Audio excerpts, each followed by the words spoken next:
ঠিক হবে? না, বলেন কেউ নিবে না।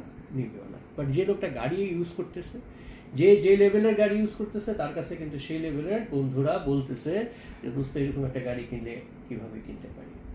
তো আপনি তখনই প্রপার্টি বিক্রির ক্ষেত্রে আপনি তখনই বিক্রি করতে পারবেন যখন আপনার ভিতরে বিলিভ হবে যে it is my, it is own, কিন্তু আমার, আমি পারি।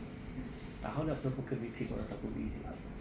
প্রপার্টি বিক্রি করার জন্য মূলত 4টা বিষয় নিয়ে কথা বলতে হয়। 1 নাম্বার লোকেশন। আপনি যে লোকেশনে প্রপার্টি বিক্রি করেন, এটা ঢাকার যে কোনো জায়গা হতে পারে, বাংলাদেশের যে কোনো জায়গা হতে পারে, পৃথিবীর যে কোনো জায়গা হতে পারে। আপনি যখন একটা প্রপার্টি বিক্রি করবেন, আপনি যখন একটা প্রপার্টি বিক্রি করবেন, হ্যাঁ, তোমার নেওয়ার জন্যই তো তোমার রাখছি, চলে আসো না, তুমি টেনশন নিও না।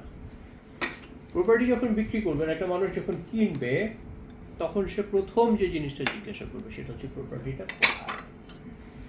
এবং আপনি যদি কনফিডেন্ট থাকেন যে এখানের প্রপার্টিটা এই কারণে এটা বেস্ট, তাহলে বিক্রি করাটা আপনার জন্য সহজ হবে।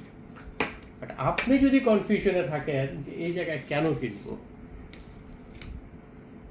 তাহলে কখনো আপনি বিক্রি করতে পারবেন না। 2009 সালে যখন ক্যারিয়ার শুরু করি পূর্বাচলে প্লট বিক্রি, তখন অনেক কিছুই আমরা শুনছি, অনেক কিছু বিলিভ করি নেই, অনেক কিছু কি হবে না হবে আমরা কনফিউশনে ছিলাম, আমরা নিজেরও বুঝি নেই।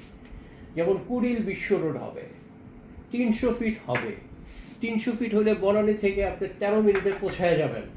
এগুলো তখন আমাদের কাছে মুখের বলি ছিল, কিন্তু আমরা নিজেরা কনফিউশনে ছিলাম হোয়াট ইজ 300 ফিট।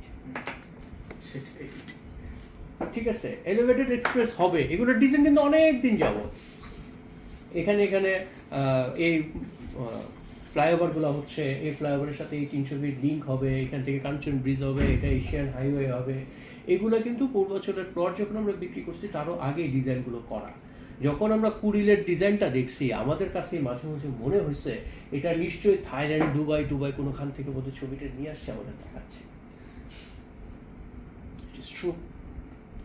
তখন যখন 7 লাখ টাকায় কেউ প্লট কিনছে, আমাদের মনে হয়েছে লোকটা কি বোকা, 7 লাখ টাকা দিয়ে কচুরি বানা গেছে।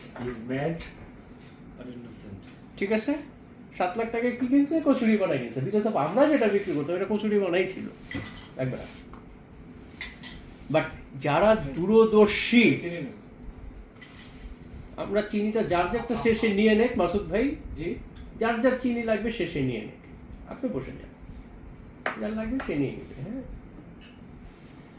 তো সেই সময়